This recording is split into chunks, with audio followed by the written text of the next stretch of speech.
Good evening, everyone. Welcome to Centennial School District Governing Board meeting on Wednesday, October 8th. Recording in progress. I'm going to go ahead and gavel us in, call the order at 6:30 p.m. First order of business is approval of the agenda for tonight that was distributed in board book earlier today. May I have a motion?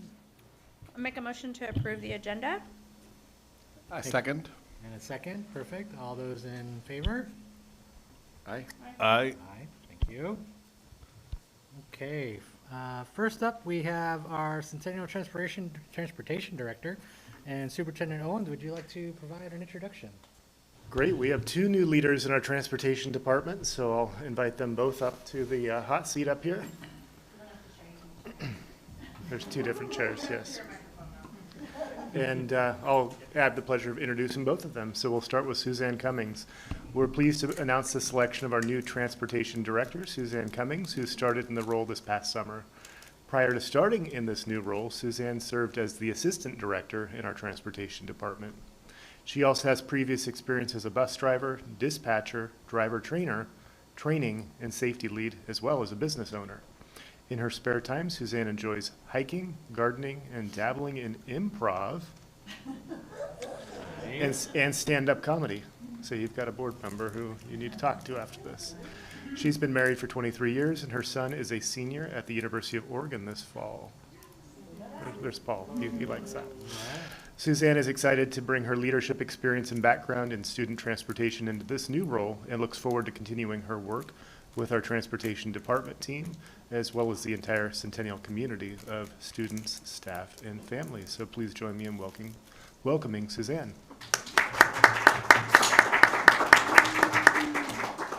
And then I'll introduce our transportation supervisor as well, and then we'll open it up in case they have any comments or if you have any comments for them.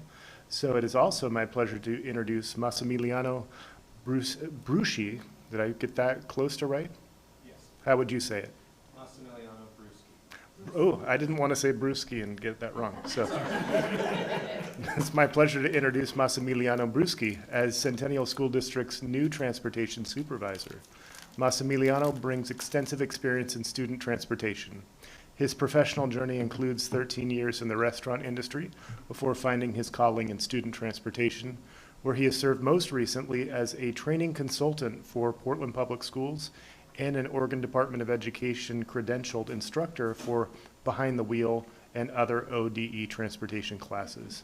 Born in Rome, Massimiliano enjoys life's lighter side outside of work. He shares his home with a lazy dog named Lily. I didn't write this. And 6 sassy chickens. And he loves spending time with his family and friends playing board games. Massimiliano began his new role on July 7th, to be exact, and looks forward to continuing to serve our students, families, and staff alongside our outstanding transportation department team. So let's welcome them both. So would Mr. Bruschi or Ms. Cummings like to share anything with our board? And the button here on your mic would need to be green in order to make sure that the audience can hear you. So as long as you're green, you're good. Hi, it's a pleasure to be here. I've so enjoyed being a part of Centennial School District. Like Superintendent Owens mentioned, last year I got to serve as assistant director, and it's a wonderful opportunity to explore this new role. Thank you for all the hard work you do. Very excited in the next couple of weeks. We'll be adding more transportation, supplemental plan that you approved last spring, ODE approved very recently, and so we will be transporting even more students to Park Lane, Patrick Lynch, and Oliver Middle School. So very exciting about that. Really excited to have Massimiliano join the team. Just to clarify, I became director July 7th. Massimiliano joined us about September 8th. So thank you for all you do. Happy to be a part of it. Thank you, board and the district. Just want to say that I am passionate about addressing some of these historic and systemic barriers that have too often limited access or opportunity for some of our most vulnerable communities. I look forward to this supplemental plan as well, helping those students get to school, even though infrastructure may not be there for that in terms of walking and rolling, if you will.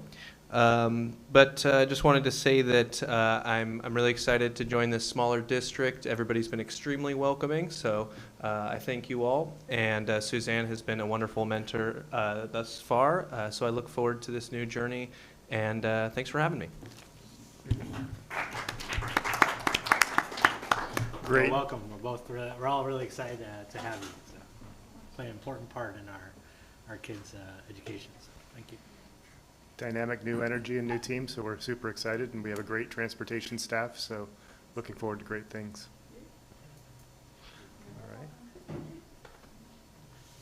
All right, so Okay. now if you'll yield the hot seat, we've got two other folks that we'd like to call up to the hot seat. Kim and Pia. The hot plate. Yeah.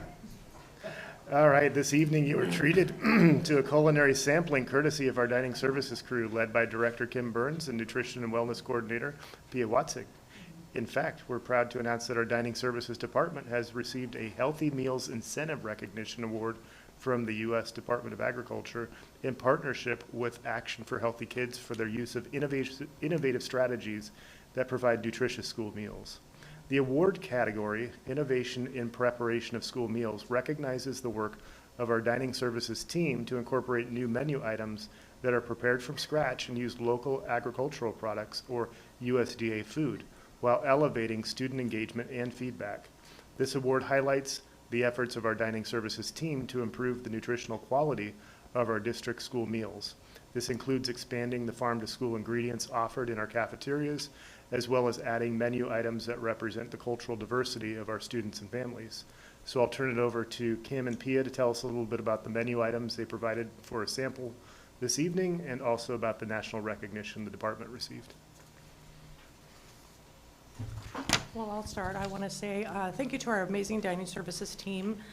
Really, their innovation was part of it. The meal that you're getting tonight is a chicken shawarma meal.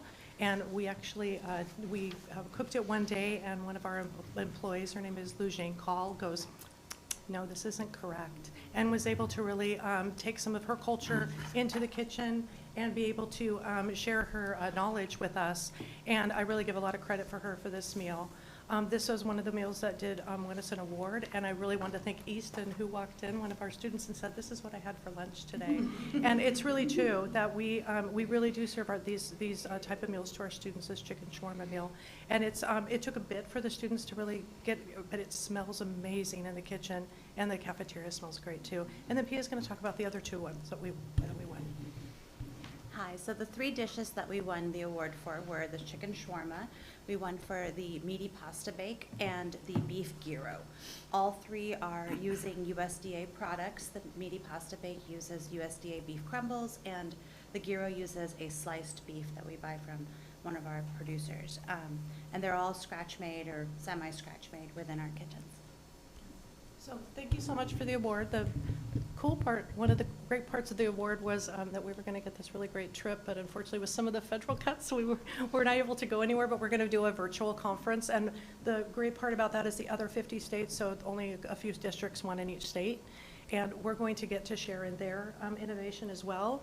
And so we'll be able to share recipes. So possibly some of our recipes will be served in other states and throughout the country, which is amazing. And we'll be able to get some other great ideas to be able to serve our students. So thank you. Yay. Delicious. Thank you both so much. Okay, now we're going to move on to approval of the minutes from our September 24th meeting. We have a motion to approve. I move to approve the minutes from September 24th. Thank you. Or Director second. And Marcus. Director Finley on a second. All those in favor, please raise your hand and say aye. Aye. Aye. It seems to be unanimous. Thank you all very much. Okay, we will now move into public forum. I understand that we have one person registered virtually who's going to deliver remarks. And let me just read our board policy on public forum before we bring Mr. Rosa in. During the public forum section of the agenda, individuals are welcome to share constructive feedback on district operations and programs. The purpose of this agenda item is for you to inform us about your views. By board policy, the board will not hear comments regarding any district staff member, and the use of appropriate and respectful language is expected. Board members will not respond to public comment and will refer matters of operations and programming to the superintendent. Your statement should be concise and will be limited to 3 minutes. Your time will be monitored by our executive board assistant. Please address your remarks to me as board chair, not to specific board members or the public. Thank you for your understanding on that. Please state your name and spelling if helpful and your association with the Centennial School District. Thank you. And Mr. Rosa, I think we're ready for you, sir. Great, thank you so much. Hi, my name is Drew Rosa. I am the president of the Centennial Education Association. At this time, I still have not received a response from the board regarding the CEA's request to restore our regular position to give board reports. Hearing directly from staff, both classified and certified, who work in our schools gives the board a fuller and more accurate understanding of the realities behind your decisions. Without that voice, you primarily hear from administrators who may discourage direct questions to staff or attendance at bargaining sessions, leaving the board without a complete picture needed to make fully informed decisions that in the public interest. I sincerely hope that this delay is an oversight and not an intentional decision to include or to exclude educators from this table. Board members in neighboring East County districts regularly serve on bargaining teams and that collaboration strengthens both trust and transparency. Many of those districts also maintain a regular agenda spot for their certified and classified associations to share updates, because openness and inclusion make districts stronger. This report is not about division, it's about inclusion. I will continue submitting CEA updates during regular public comment until a formal response is received. These updates represent the voices of hundreds of employees, many of whom are also parents in this district, and reflect what is truly happening in our schools and in our community. I also want to provide an update on our contract negotiations. As you know, we ended the school year last year without a settlement and began this year still without a contract. Despite that, our educators continue to show up every day for their students and their community. We have reached tentative agreements on several articles, and those successes have come when the district's leadership team and CEA were able to speak openly and directly. I do want to acknowledge that this week's bargaining session was much more productive. There was a greater opportunity for conversation, and I want to give credit where credit is due, and I appreciate that movement. However, many challenges still remain as we concluded our 13th session. The legal approach guiding the district's side still tends to limit meaningful dialogue. Too often we raise concerns we are told by the district's attorney to simply put it in a proposal and the conversation stops. This tactic prevents the collaboration and keeps us from finding the creative student-centered solutions our educators and families deserve. Solutions that should be shaped by the people who will live and work under them, not by a contractor whose compensation grows the longer the process drags on. We want a fair contract, and reaching one is what's best for our kids. Every day takes that focus away from classrooms and adds strain to an already overextended workforce. CEA remains committed to working in good faith to reach an agreement that strengthens this district and supports our educators and serves our students. Thank you. Thank you. And do we have anybody else out there for public forums to make sure we didn't miss anybody? Okay, hearing none, we will now move on to the next portion of our agenda with reports, and our student representatives are up next. I'll now turn it over to you, Easton and Yahir.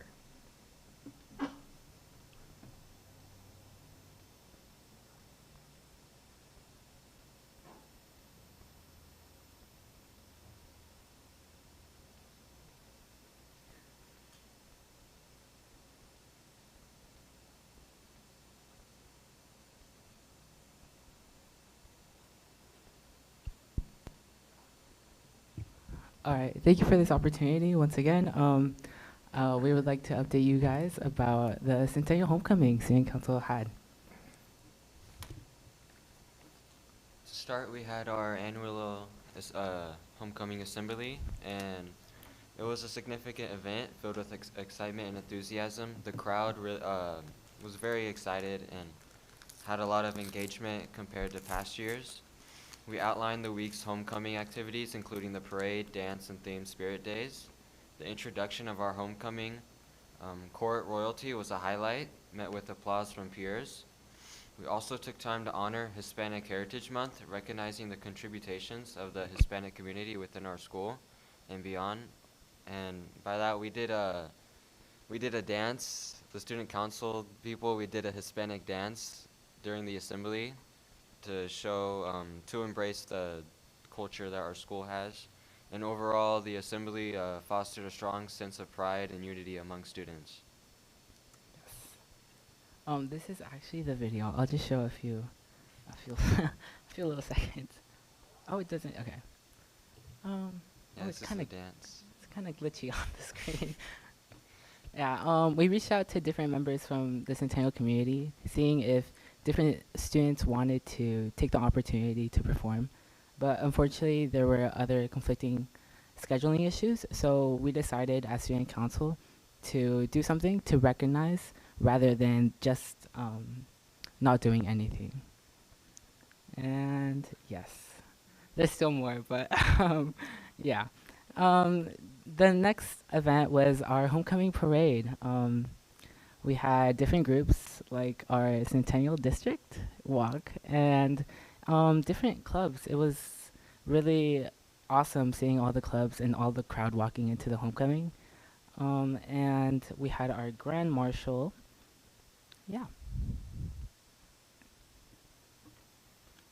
We had our tailgate before and then to halftime of the football game, where clubs could sell items to raise funds for their club, and it went really well. There was a lot of sales.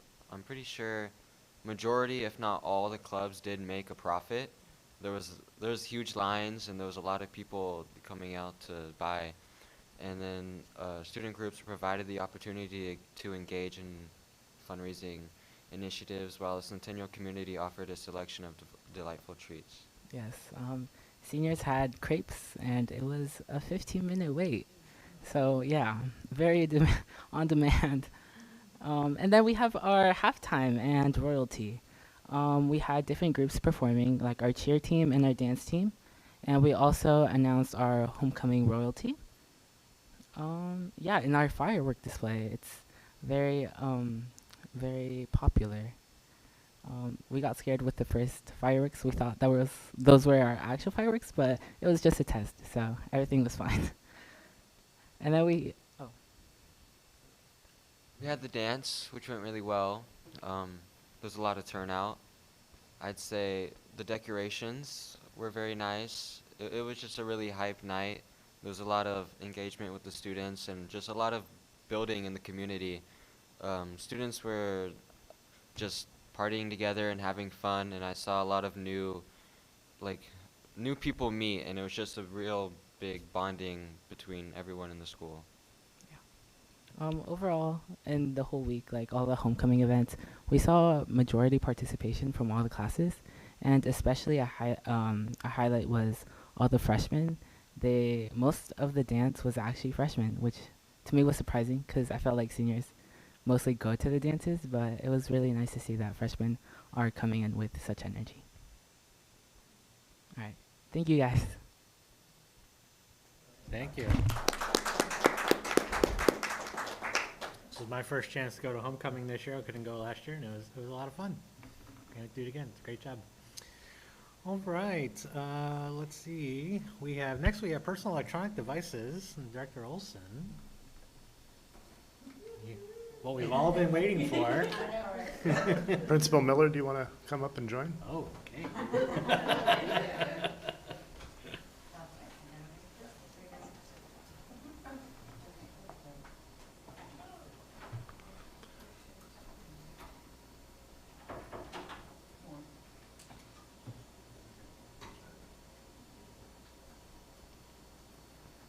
While Director Olson and Principal Miller are queuing up, I'll just add a few things.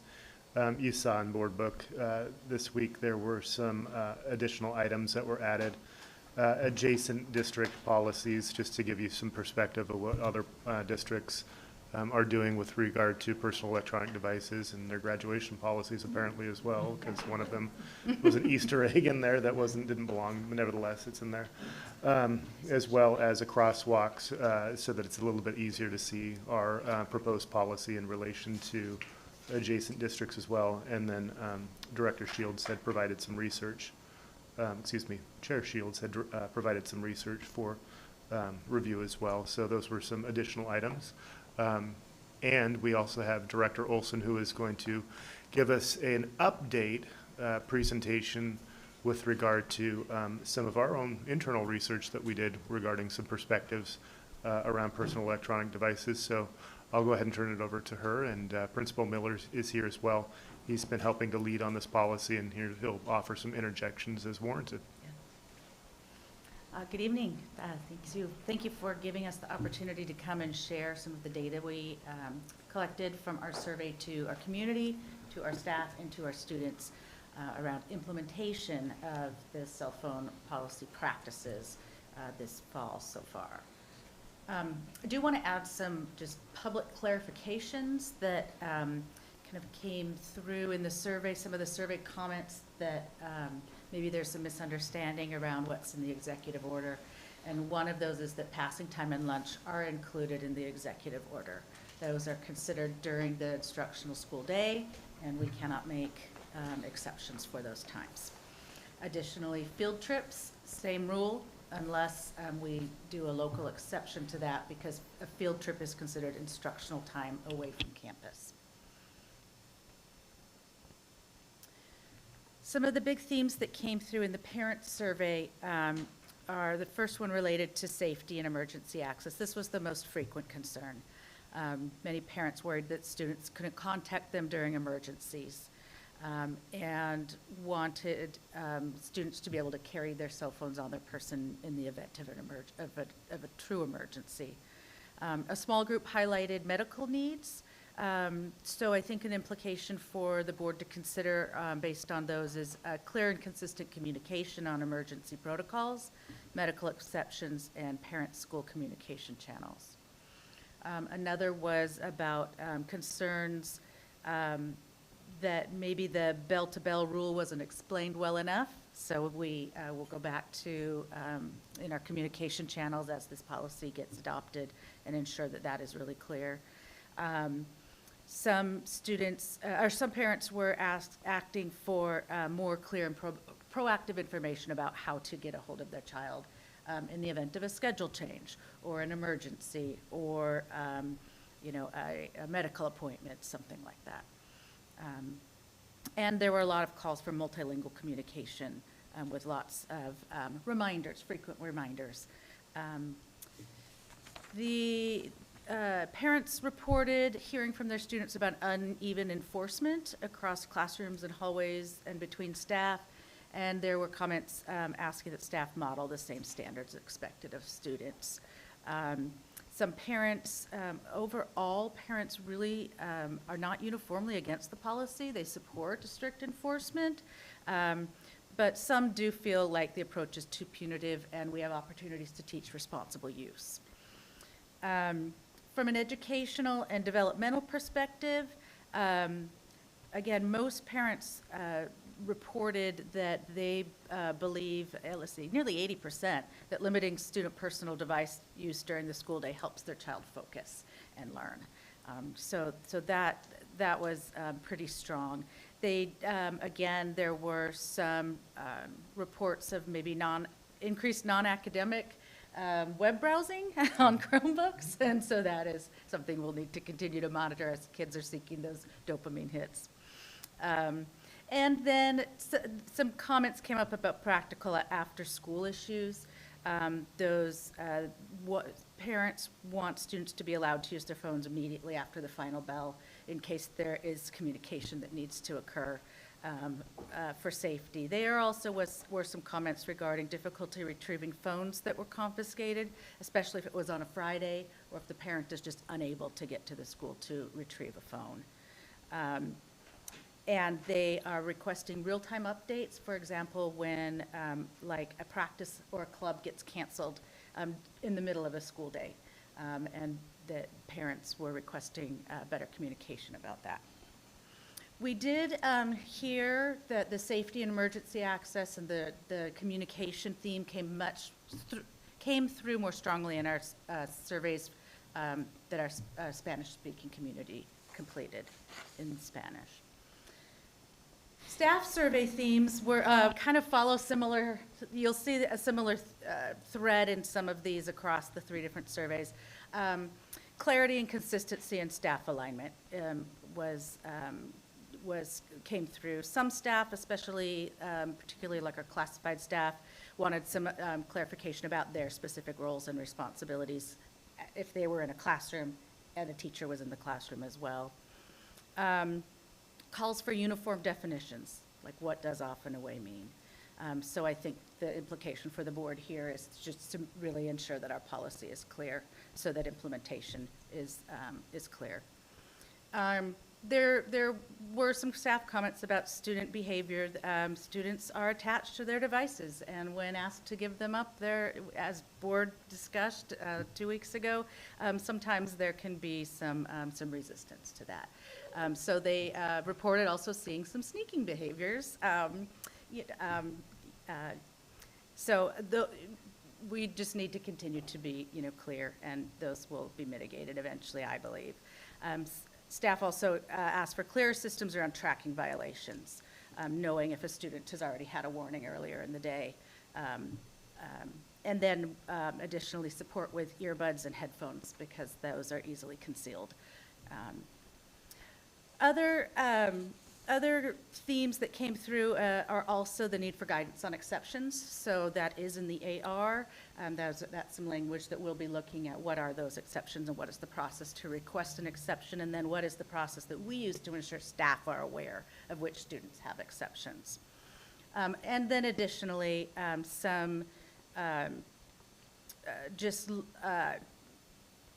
staff were requesting parent outreach tools, maybe some knowledge about research on phones and that they can share with parents, parent engagement sessions, and clearer messaging to families came through with the staff too. All right, the students, again, are requesting, first I'll start and say that most of our students, a large share, reported no impact to them from this policy. Some comments we saw were, I never used my phone in class, or this is the same as last year, or I don't have a phone. So most of our students seemed to also associate some positive impacts of this, higher amount of focus, less distractions, they can participate more, their temptation has been reduced. Some negative impacts that were mentioned are related to not being able to have music or headphones to help self-regulate, especially when working independently in the classroom. And some students have reported an increased amount of anxiety over not being able to have their phones on their bodies. Some said they feel less safe because they can't contact family if needed. They did report on their peers behavioral workarounds, that students are still using them, that lunch and passing time are challenges for them. So that gives us, some opportunities to, again, be clear in our communication with students. Students are asking for, I should have already moved my slide along. Here we go. There's where the positive, negative. Students are asking for clearer consequences and enforcement consistency. They want a warning first before their phone is asked to be confiscated. They want clearer reminders, verbally, signs, posted announcements. They want to be treated respectfully when they are caught using their phone and asked to give it up to a staff member. And they, again, the overarching theme was emergencies, worried about emergencies. Before we move forward, I just wanted to offer survey samples that wasn't included in the report. And as of Friday, when information was shared with our board, we had staff with 108 responses, parents and guardians with 312 responses, and then students with the most with 1,623 responses. So this was a popular survey amongst our students. So. Okay, thank you, Director Olson. This time, let's just go around the room, see if anybody has any additional comments. Just like to remind my fellow directors that we will most likely be voting on this policy at our next meeting. As to meet the governor's order, we have to have a policy in place by the end of this month and for it to take effect January 1st. So let's start with Director Stanley, and then we'll just go. Can't wait. I'm clarifying, do we still have open campus for lunch for some students? For some students. Right. So how would we handle open campus lunch for some students that will be off property and not having their phone? That seems odd to me. That could be where an actual emergency happens somewhere and they might not have their phone. That seems something worth talking about, is the only thing that popped out in my head. And then about the IEPs, just like if we could look at exceptions there, lasting the life of the IEP instead of year by year. So let me answer the first question, and then I would pitch the second question to Denise, Director Wright. First question is the way that we handle it. There's an application process for off-campus lunch. You actually, as the board, help set certain standards to earn the off-campus passes. And one of the things that we are doing this year is when you're actually issued the off-campus, we actually go over the expectation, hey, you don't use your phones, because it is considered instructional time, and it's a parity with what's happening in the lunchroom. The truth is, if they go to McDonald's, they're off campus, we don't know about it. If they are using their phones, but they are instructed not to. And then the second part of that question, IEPs, 504s, and guidance around that. Use a microphone. Thank you. IEPs are required to be reviewed annually, so it would have to be reviewed annually, and all accommodations are looked at to see if they're still relevant or not. And so teams would still need to discuss if the tool is needed and or if other tools have come up. Yes, understand that. Follow up with that, though. Sometimes the review isn't the start of the school year. So, would it continue until the actual review, not September? If I have a student that cell phone is an accommodation and it's September, but the review's not till May. We're not expecting them to do it at the start of school. We're going to actually follow the date review of the IEP. Just checking. That makes the most sense to me. I know Okay. that's part of the language in the Just the policy that questions. gets to be chosen, but Great. it makes Okay. a lot of sense each year an IEP comes up that would be Okay. the most natural time to do it. Great, thank you. Stanley, Director Newman. I'm just trying to think if I had any specific questions. I don't think I do. I appreciate seeing the survey results. The answers I'm seeing in here are not really surprising to me. So thank you. Thank you, Director Newman. Chair Shields, you would normally be sitting next to me. Would you like to chime in? Just how much I appreciate the work that's being done in such a short period of time, and the crosswalk that Superintendent Owens was able to provide for us. I thought it was really important to be able to see that there's actually consistency across districts as well, which I think will be important. I think the results of the survey, just especially when I was reading some of the parents' comments, is the fact that this is kind of thrust upon us without a lot of educating beforehand. They were getting the survey kind of while we're, what do they call that? Like flying the plane while you're building the plane. That's what it feels like is going on. And whatever we can do to help our community, our parents, our students understand why. And I think sharing research with them and providing that type of research on our website would be helpful as well. It would be nice for us to be able to point to a location for the district as to why this has come about and why cell phone use is being limited in the education environments. Thank you. Thank you, Chair Shields.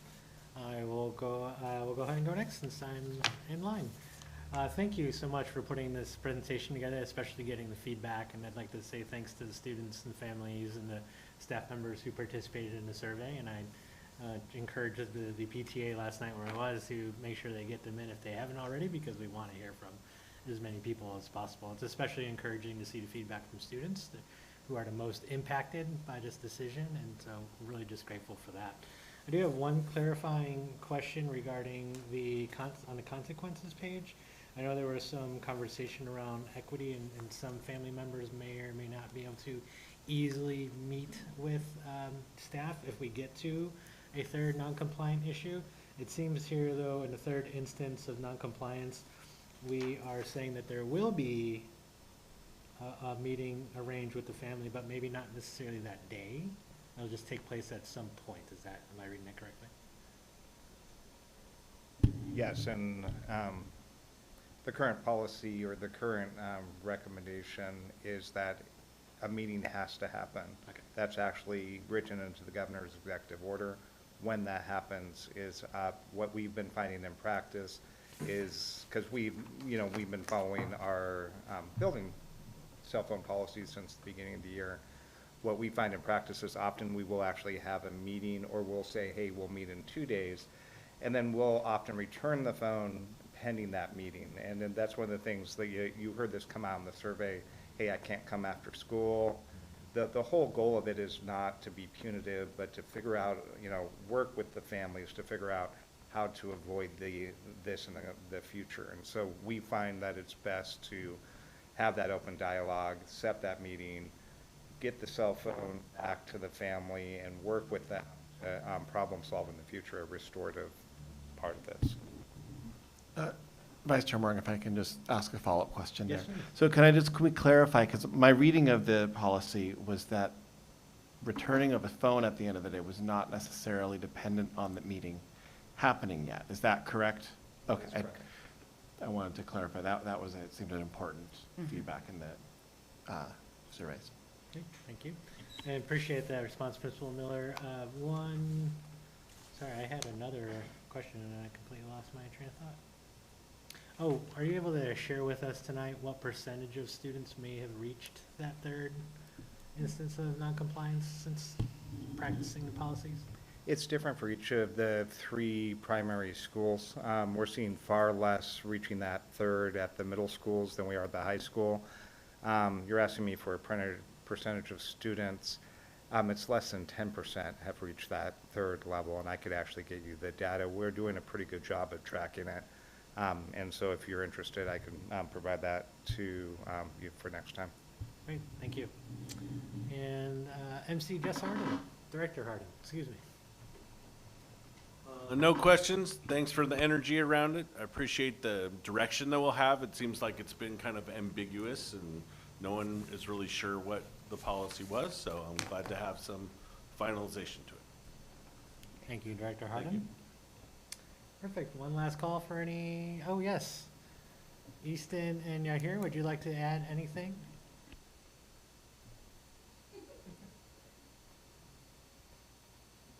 It's okay if not. I mean, I imagine you completed your survey. Yes. Yeah, it's just like, well, it hasn't, I'm not on my phone, but when a student are on their phones, the teacher usually reminds them, well, always reminds them, and always gives them a warning before proceeding to more action. And yeah, I just appreciate the teachers always reminding before going into further. Thank you. Yeah, I'd say the staff does a pretty good job at finding out when students are using their phone. Today, it was the only time I used my phone at school, and Mr. Miller caught me because I was too lazy to get out my Chromebook in the courtyard to read an email, so I just pulled out my phone to read the email, and then Mr. Miller came up behind me, and I was like, oops. I wouldn't normally do this, but because this came up in the survey, was my interaction respectful? I was always curious, because this is what we're always interested in. Yeah, I was respectful. I felt as if there was no ill intent with it. I felt like it was nice, and I was like, yeah, I forgot. I should have just gotten my Chromebook out and read it that way. So I just put it away, and it was nice and quick and easy. Okay, great. We would like to hear more stories of that. And that was not a plan. I was not making eye contact. Okay, great. Thank you, Yahir and Easton. Again, appreciative of you as well as all your fellow students getting in the robust response that we did get from all of you. Okay, Superintendent Owens, you are up next. Great, thank you.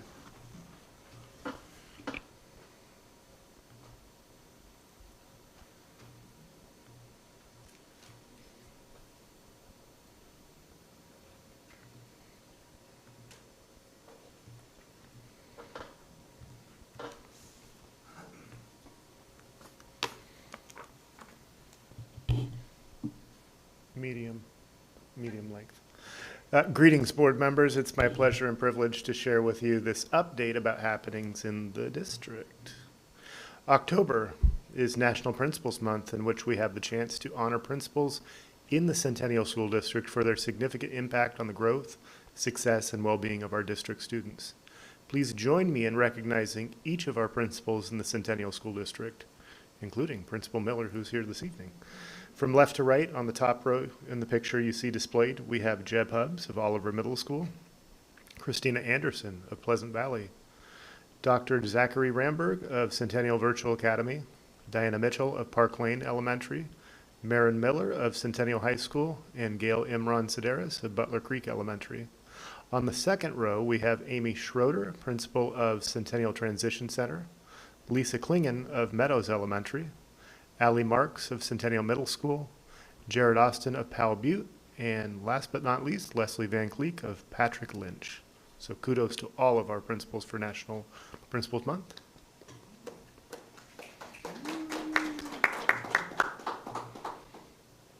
In recognition of the National School Lunch Program, which serves more than 30 million children each school day, all Centennial schools will celebrate National School Lunch Week from October 13th through 17th, 2025. This year's theme is Taste the World, Your School Lunch Passport. The campaign highlights how school meals introduce students to a variety of flavors and cultures while supporting their health and learning, and that was evident in the sampling we had this evening. Centennial school lunches include a variety of fruits, vegetables, and whole grains and milk. Meals meet federal nutrition standards that limit calories, saturated fat, and sodium, ensuring students receive well-balanced options each day. All Centennial students can continue to be eligible for both breakfast and lunch at no cost, helping remove barriers and promote consistent participation in school meals. Board members are invited to visit a school during the week to experience lunch with students, and if you're interested in arranging a visit, please contact Missy for scheduling support. National School Bus Safety Week is quickly approaching, and I'm sure our transportation leaders are appreciating this plug. Held each year during the third full week of October, National School Bus Safety Week is a public education program to bring awareness about the importance of school bus safety. The week is supported by the National Association for Pupil Transportation, which provides sample news releases, social media content, and graphics for local district use. School districts throughout the country observe School Bus Safety Week each year, and this year's event will be October 20th through 24th. We encourage our community to help spread awareness and reinforce safe behavior. Speaking of safe transportation to and from school, today, Powell Butte Elementary participated in International Walk and Roll to School Day, a global event that encourages students and families to walk, bike, and roll as part of their daily commute. Communities in more than 40 countries take part annually, and I understand that Oregon currently leads the nation in K-8 school participation. Yay. At Powell Butte, students, families, and staff were joined by community partners, including the Portland Bureau of Transportation and Portland Fire and Rescue. Participants could choose 3 route options, 2 walking school bus groups departing from 168th and Powell and Southeast 162nd and Tibbetts, and a park and walk group departing from Southeast 170th and Franklin. Principal Jared Austin joined one of the walking routes.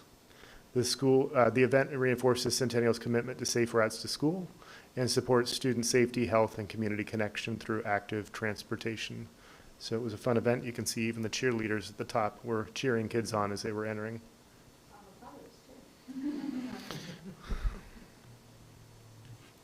And you can see Commissioner Dunphy from Zone 1 in Portland that was there as well. You've already heard the feature from our students, but this past Friday I had the pleasure of joining Vice Chair Mooring, Director Stanley, and Director Newman in the annual Centennial Homecoming Parade, which this year began a new staging area at Centennial Middle School and ending up as usual in the CHS Stadium. With Director Harden once again serving as the announcer, the evening featured a variety of student-run food stands and concessions that were mentioned, the crowning of the homecoming royalty, a fireworks display, and a spirited football game against Park Rose High School. While the results of the game is not what we had hoped for, it was a wonderful community event that reflected the pride and energy of Centennial students, staff, and families. Today, staff from across Centennial participated in the first session of a 4-part professional learning series facilitated by West Ed's Engaging Equity team. The series, made possible from a grant from the Oregon Department of Education, supports members of each school's Tier 1/Equity team in deepening culturally responsive instructional practices and building school-based professional learning plans aligned to the transformative social-emotional learning, or TESOL, standards. The October session, titled Activating Funds of Knowledge to Build Relationships and Boost Learning, engaged teams in experiential learning, role-alike conversations, and collaborative planning time. Participants reflected on their own funds of knowledge, explored instructional strategies for drawing on students' cultural identities, family experiences, and community-based knowledge, and began drafting monthly professional learning plans focused on integrating those approaches across content areas. Each team includes 2 to 4 staff members per building, including at least 1 administrator. Participants are selected based on their knowledge of universal supports and equitable practices related to attendance, behavior, social emotional learning, and academics, as well as their relationships with students and colleagues.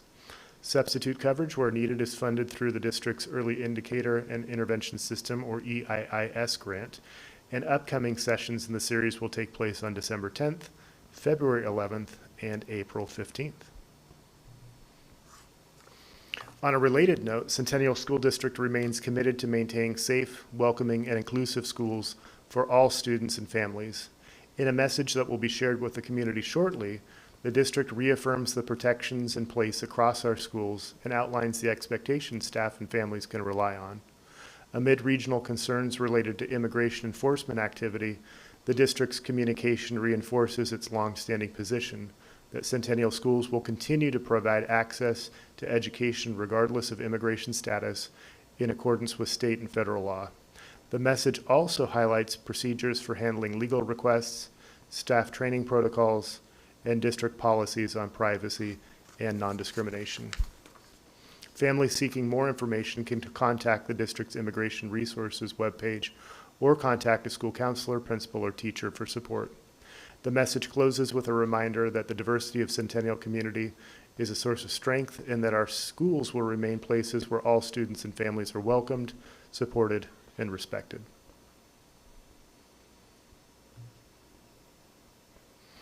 And back on the topic of safely getting to school, as was mentioned earlier, as a part of our continued efforts to support student access and well-being, the district is moving forward with expanded school bus service for students living within the walk zones of Park Lane Elementary, Patrick Lynch Elementary, and Oliver Middle School. Beginning Monday, November 3rd, bus transportation will be available to all students attending these schools, regardless of walk zone eligibility. This is pretty big. This has been something that's been talked about for years, so I just want to note the importance of that. Families are in the process of being notified, and schools are currently coordinating registration, and students must be registered to ride in advance in order to ride the school bus. This expansion reflects our commitment to ensuring safe and reliable access to school for every event.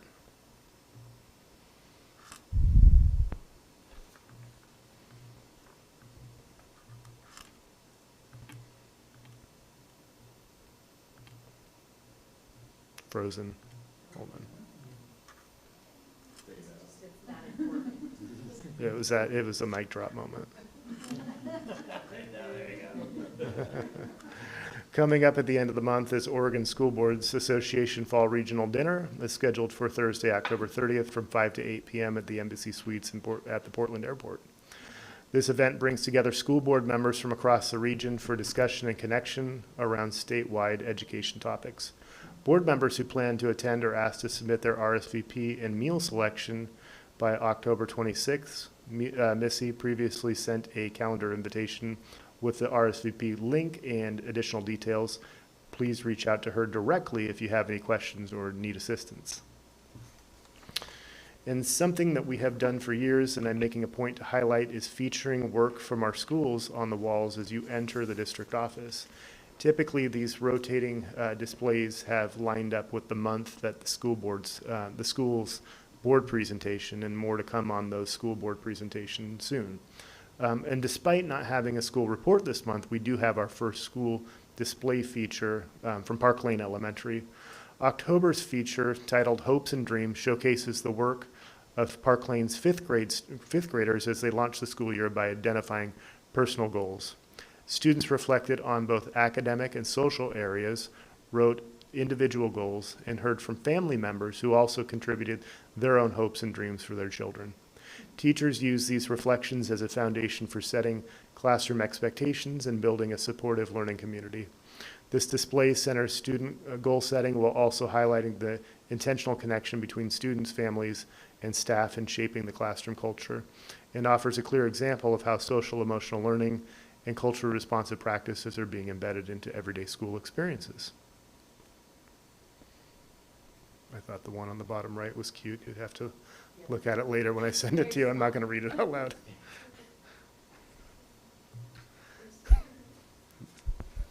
He says, I want to work on writing because I suck at adding details, spelling, and also I want to work on not getting distracted, talking to friends while the teacher is talking or teaching us. I also want to work on active listening so I know what to do. Excellent. With that, I invite any questions or comments you might have, and that concludes my superintendent's report. Thank you, Superintendent Owen. Directors, any follow-up for Superintendent? I had a- Director Harden. I had a question about the transportation. That's great news with Park Lane, Patrick Lynch, and Oliver Middle. Have there been other schools in the district that we've identified needing a similar service? That's a great question. And Missy Grindle, will you see if Director Southerton is in the gallery? He's in the building, but he's in his office catching up on some work, and he would be a great person to address that question. And I don't know if Suzanne might be able to field it as well. Yeah, feel free to come on up.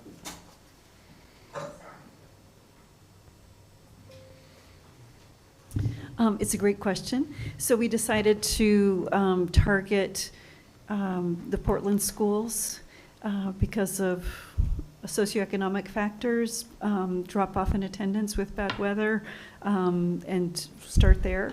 I think the ultimate goal is to expand this to the whole district. We haven't told ODE that yet, but I think next would be Powell Butte. For sure. Butler Creek does not seem to necessarily need it. So we'll start with these three and hopefully in the spring be looking towards expanding it. Great. And Director Southerton just popped in, so let's see if he has anything to contribute. Thank you. Yeah, excellent question. Thank you, Director Harden. In regards to exploring additional supplemental plan updates in future years, as the Transportation Director, Suzanne, shared, we'll continue to evaluate all our schools based on the needs and the conditions, highlighting that the unimproved roads around the schools, the unsafe traffic areas, congestions, other hazards that our students may be walking to those schools. So as she identified, Powell Butte encounters many similar issues that Patrick Lynch, Park Lane, and Oliver encountered. So I do anticipate that being a priority, as well as Meadows Elementary because of the catchment areas. As Suzanne shared, Butler Creek has many sidewalks and improved areas, wider roads, because it's largely newer subdivisions and newer developments, so they don't have many of the same hazards that Meadows and Powell Butte have. And Pleasant Valley is currently already approved in our supplemental plan, so that's not needed to be added at this time on the south side of our district. Thank you so much. Thanks, Paul. You're welcome. Thank you, Director. Anybody else?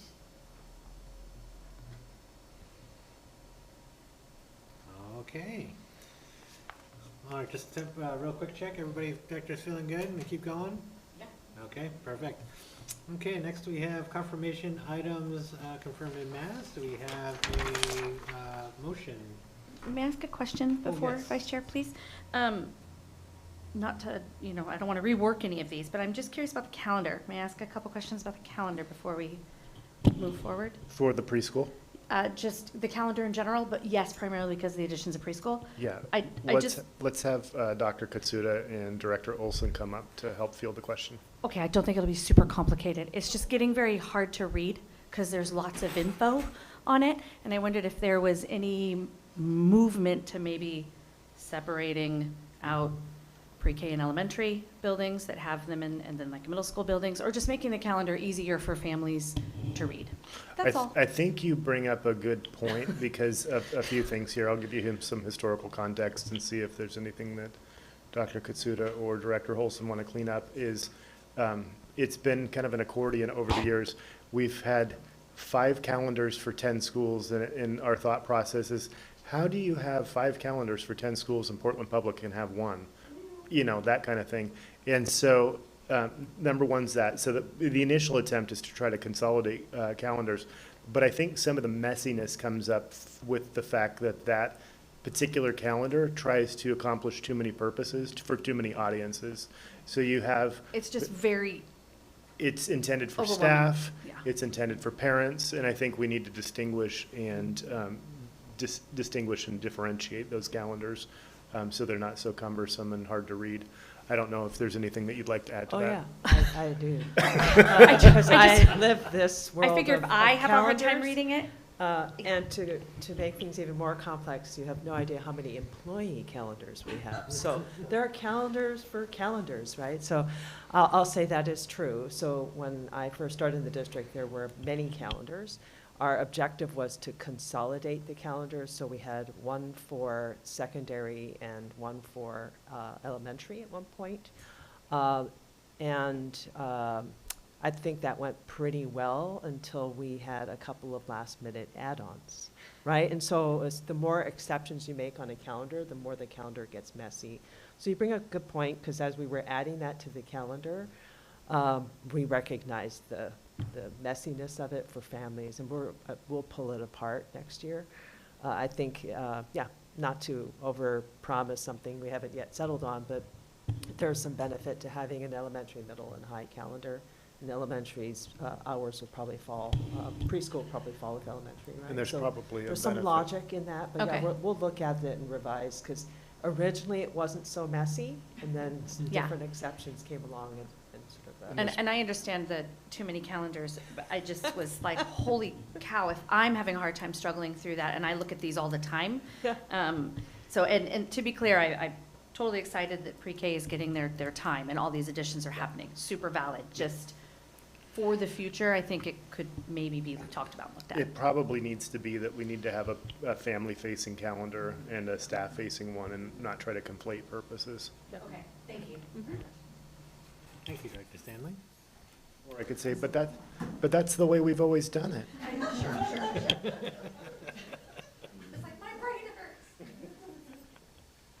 Okay, may I have a motion to approve confirmation items?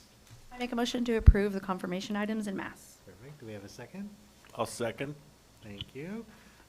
Any other discussion or questions on confirmation items? Okay, all those in favor say aye and raise your hand. Aye. Says unanimous, thank you. Okay, moving on to old business, we have the superintendent evaluation discussion. And just briefly, my fellow directors, this is an important opportunity that we as the board had to reflect on progress towards the district goal, review the performance of the superintendent and align and make sure we are aligned on priorities for the year ahead, being this year. And we will look at the flow of the timeline. And Superintendent Owens, do you mind posting that up just so everyone can see? I know we put it in board book, but do you mind Yep. putting that out on the screen just so we can all look at it? No as problem. Happy to help.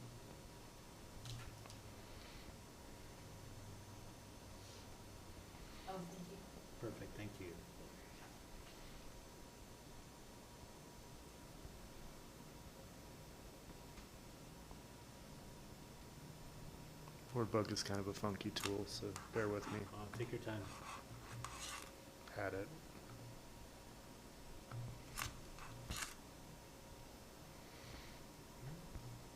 I'm gonna see if I have it somewhere else that's not in Board Book.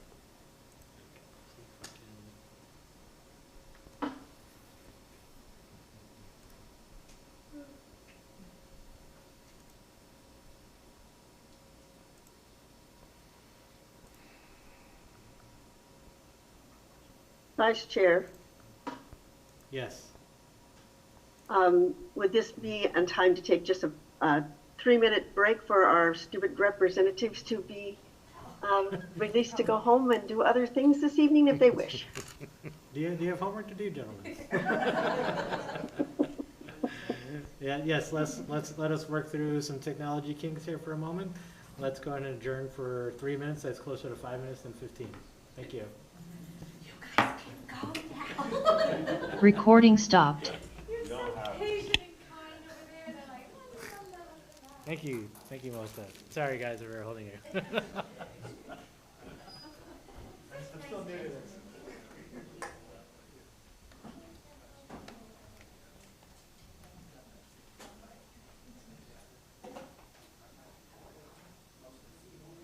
Thank you. Thanks so much.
We're gonna go ahead and let me know when we're at. We're good?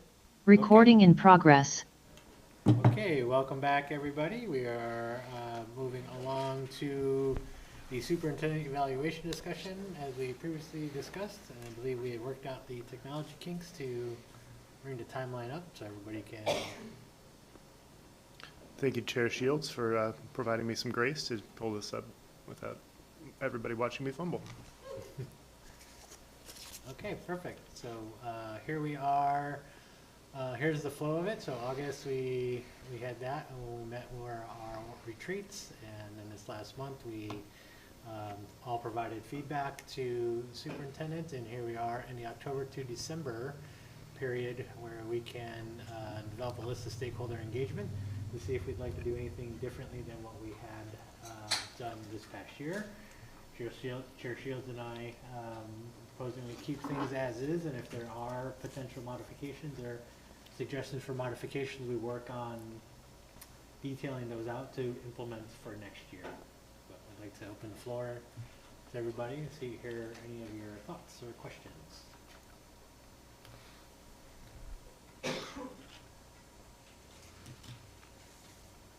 Yes, Dr. Stanley. I agree with keeping things as they are and discussing through them as we go through the year if we want to change things. I don't really want to talk about changing things when we've started things. Makes sense for the future year. Thank you. Yeah, just so you don't go we don't go silent. I agree with keeping them as they are. Okay, thank you, Director Newman. Dr. Harden.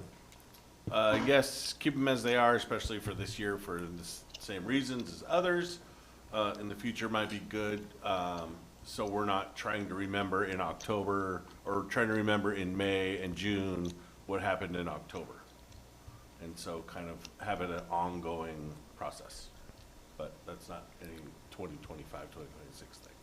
Perfect, thank you. Chair Shields, anything to add? Just that I appreciate the comments of other directors and in referring this back to OSBA. They too think that keeping things status quo for one additional year is good because it gives you some comparison without having something else new yet again in an evaluation process. And they were interested in helping us with maybe a targeted feedback process that they can help administer, and we can bring that back to you towards spring in our preparation for next year, as you all have indicated.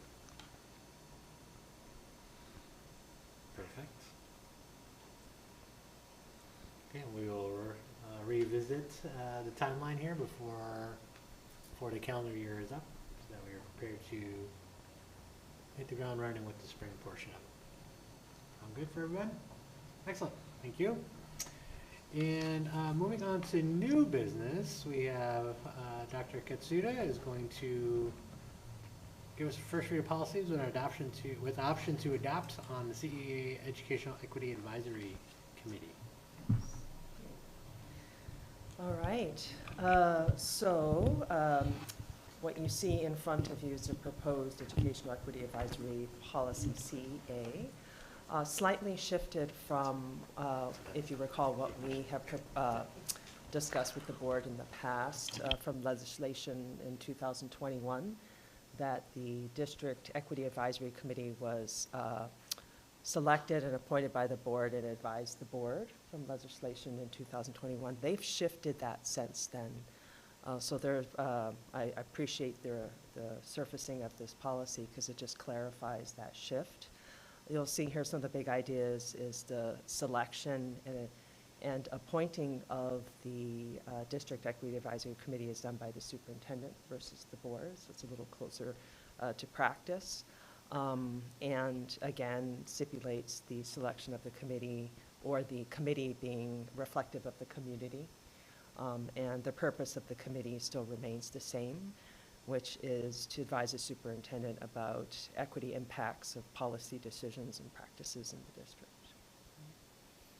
So I'm going to open it up for any questions or do you have other questions? I would just interject that the legislative change in the spring was that the Educational Equity Advisory Committee is an advisory group to the superintendent versus the school board, which was the original legislation. I think you might have just mentioned that I I was did side when- talking. Yeah, when you were side talking. I was with the chair.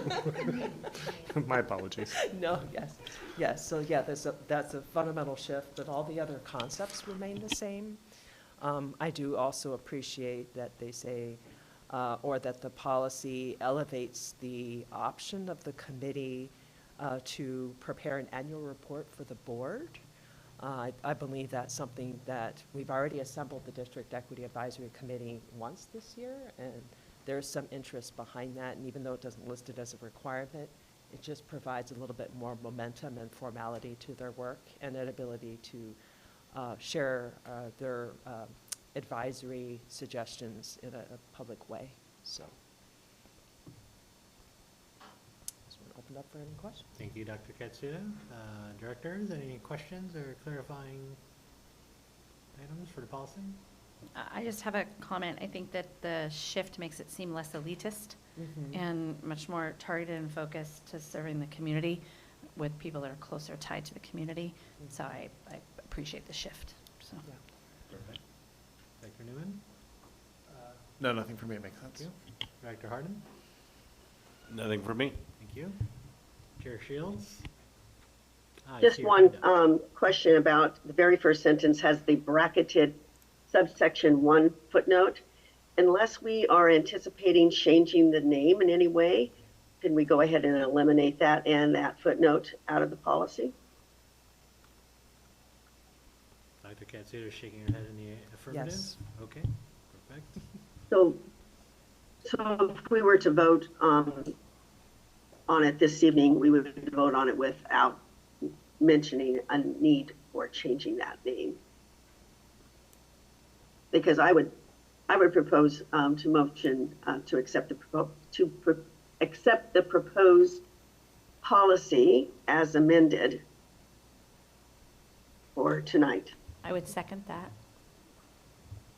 Okay, first and second recorded there. Any other comments or clarifying questions? Oh, perfect. Okay, we'll go ahead and call a vote then. Raise your hand or please say aye. Aye. Aye. As unanimous. Thank you all very much. Okay, moving on to first read of policies regarding personal electronic devices. This is a first read only. Director Olson, the floor is yours. All right, she's back. As you know, Executive Order 2509 requires school districts to adopt a policy prohibiting student use of personal electronic devices during the instructional day. I'm bringing to you tonight for first read the proposed JFCEB policy, personal electronic devices, as well as the AR proposed that goes along with this. You'll see that there are the previous or current policy and AR are proposed to be deleted. As we look at the personal electronic devices policy, you'll notice that we are striking out student possession to just be student use of the policy, kept in the language that we discussed prior about this applies when students are not on school grounds and not under the supervision of school personnel other than a bus driver. Includes the footnote number 2. Oh, thank you. Oh, okay. Acting for Director Stanley. Footnote number 2, with the, all of the items that are inclusive in, as a personal electronic device. The exemptions are standard language in the proposed policy, except for extending the school administration response to an exemption request from 10 to 15 days. If we go on to the second page, personal electronic devices, the language we're proposing tonight is may be kept by students in lockers or backpacks, but not to be stored on student's person or in the student's clothing during regular instructional hours. The language in the first, second, third, and beyond third instance of noncompliance are the proposed language that does not include anything around confiscation of a device. That is to be left to the schools and will not be in the policy. The footnotes that are crossed out before are actually just those suggested comments to the board, not necessarily something we're striking out. We are at this time leaving in the language that starts at the bottom of page 2 of 3, in accordance with ORS 336-840, students may be allowed to use personal electronic devices that support academic activities and independent communications except as prohibited by this policy. And then goes on to explain that students will not be required to use a personal electronic device for any portion of the curriculum, and that we will provide them devices to access free of charge if it's necessary, which we do. The requests for exemption to the policy appear in the process for that in the AR, and we are just adding the language that appeals are filed with the superintendent or designee. So that is the proposed language in the policy.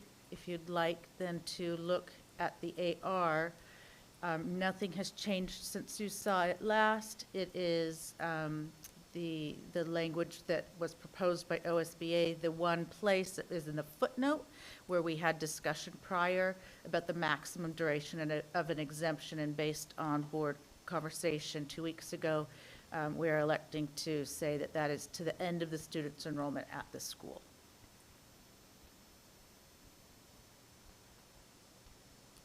Are there any questions or conversation? Dr. Stanley. I just have one clarifying question. I don't remember which page, but it's about the lockers versus backpacks. Again, this is probably just my brain being tired. Does it mean personal classroom lockers, not hallway lockers that would be out in the hallways, various places in the school? But does it mean those wonderful little phone boxes that I saw? What does it mean? In this context, it means the school-provided locker Okay. that the student would have access to in the hallway. If a teacher, decides to provide in a specific place in the classroom storage, they can do that, but that's not implied in the policy. Follow-up question for that. If we're making one policy for K through 12, many schools don't have hallway lockers. I just want it to be clear, and I want it to be consistent. Right. But I also would not want my student to store it in the hallway locker for theft. So I would like to not see the hallway lockers be an option, and that's just a weird thing. But in backpacks or in classrooms for storage is something. It just makes me hinky. Principal Miller, do you have any thing to offer on this? Not to put you on the spot, but Sorry, thank you. the questions about No, lockers and backpacks, it's a and that's good- what you all are already doing. So you might want to speak to what that is looking like in practice as it relates to Director Stanley's concerns. Yeah, we have found giving students choices is better. And again, this is board policy, but what I have found is that the students will pick what they're most comfortable with. Some of our students would rather store in lockers. Some of them would rather have backpacks. Some of them do try to sneak it on their person. Right now, our policy is backpacks or lockers, or preferred, don't even bring it. Sure. I'm not saying don't give students choice. Sorry, Not all of our schools have lockers. So if we just want to make a K-12 policy, I just think then if we're going to put hallway lockers, they just need to be more specific, please and thank you. Whether it's classroom or hallway lockers or backpacks, if we're going to look at that consistent, clear piece that the survey data shows our families want, not all schools have lockers. Do you have any teachers at Centennial High School that are, have any sort of in-class storage mechanisms that they're using? We did up until this year. Most of them actually have moved it away from it. So one of the things that we saw is like, hey, they would do the little pockets and everybody put it into. What they didn't like, or what was hard about this, is just the liability, because anybody could reach into the pocket and take the cell phone at any time. So they actually, at this point, I don't know of any staff member that is actually doing that. I do know at Centennial Middle School, I believe it is, there are staff members, or I think it might be Oliver, that have a little cubby system that they use. CMS has some of the classroom lockers. I know just because I went and I saw them, and they're cute little white boxes. I don't mean this to be a huge deal. I just want it to be clear and consistent. That's all. So we can move on if that is preferred. Sounds like we may just need to add one or two words to that for classroom storage. Oh, their classroom locker. Okay, great. Thank you, Director Stanley. Fellow directors, Director Newman or Director Harding? Will you repeat what you said about in accordance with ORS 336.840? It looks like it's struck out here. Is that correct? It is not struck. I'm looking at the bottom of page 2 of 3, above the line where the footnotes are.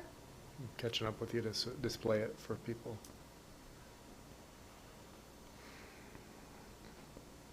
Okay, maybe what's That's showing differently. It shows on top of page 3 on what we're looking at. Yeah. Yeah, and it has a strike through, the line looks struck through, so I just wanted to clarify that. So that is intended to be in accordance with ORS 336.840, students may be allowed to use personal electronic devices, blah, blah, blah. We need to clarify that. We need to clarify that. Let me pull it up so that we're all looking at the same document. Yeah. Yeah. I thought this is the one that was in board. Oh, no. Sorry, that is my error. That is my error. I'm looking at the wrong one. We did decide to strike that language. Can you, yeah, can you speak to the rationale? Yeah. Yeah. That was kind of a late change in the game. It came from reviewing some of the other districts around us and that had decided to strike that language.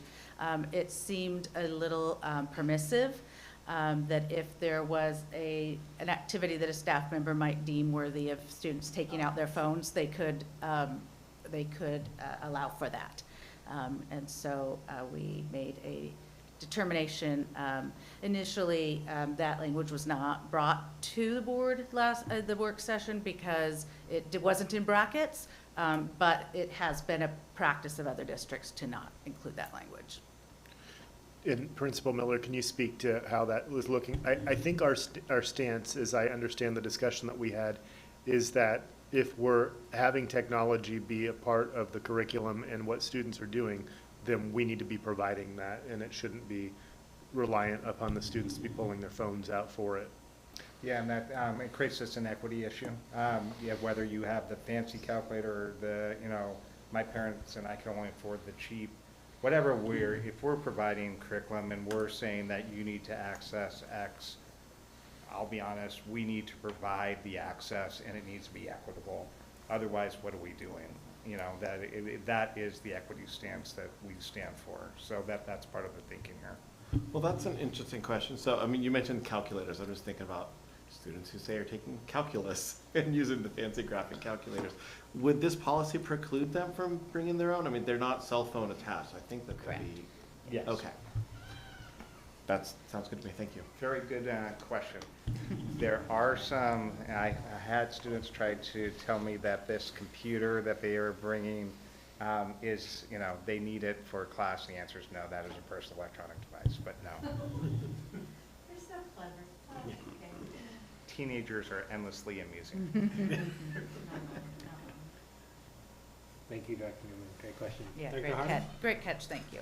Yeah, the only question I had was about the exemption form.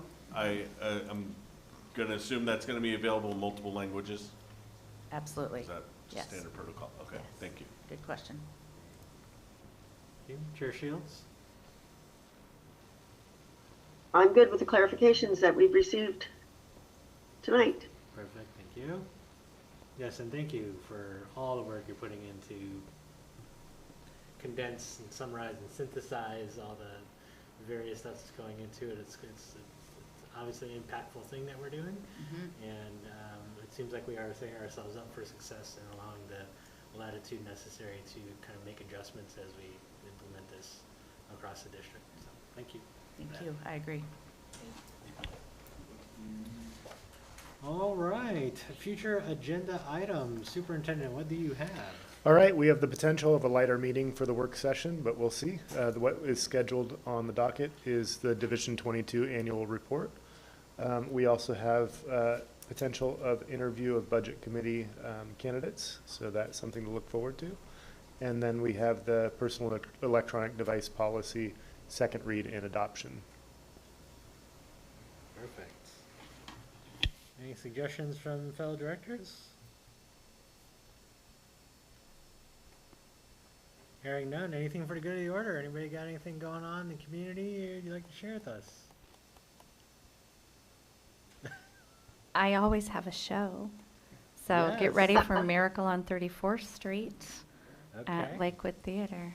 But also, the high school's working very hard on their fall production, so get ready to check that out too. Perfect. Dr. Harden.